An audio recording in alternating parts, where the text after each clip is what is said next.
sa Metro Manila na may mga empleyadong Muslim o iba pa mga faith, religion at Visayas? Maraming salamat po. Gusto naman niyo po, ito po ay galing po ito pong panukala na ito ay galing po sa kailaliman ng puso ni Senator Mark Villar. At ito po ay nakarating lamang po sa aking komite.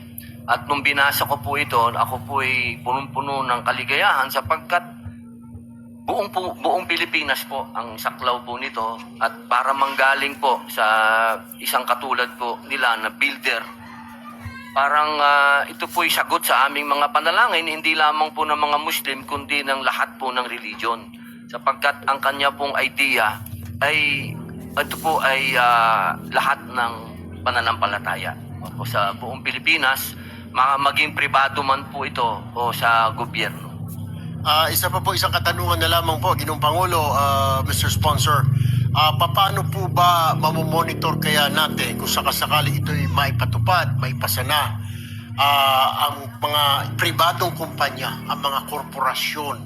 Maaring sa mga ahensya ng pamahalaan, ito po ay madaling pagbigyan. Pero sa mga kumpanya po, paano po kaya natin ipapatupad ito na maaring kailangan nilang sumunod sa batas? At sasabihin nila, isa, dalawa lang naman, Senator Robby, ng empleyado.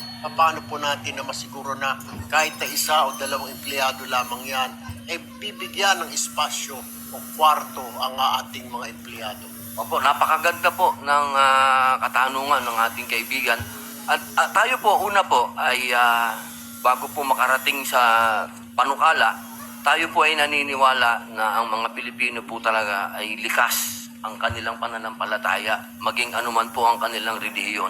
Pangalawa, doon po sa ating panukala, meron pong nailagay po dito na kapag ito po ay kanilang ginawa sa kanilang, halimbawa po, building o mall, meron po sila ang tax incentive.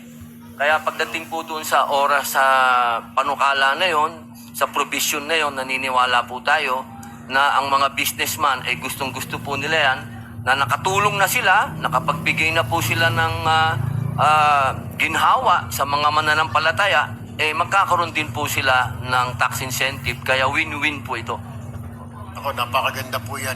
Anyway, yun lamang po, Ginoong Pangulo, Mr. Sponsor, maraming salamat. Susuportahan ko po itong inyong panukala. Maraming salamat po. Maraming salamat po.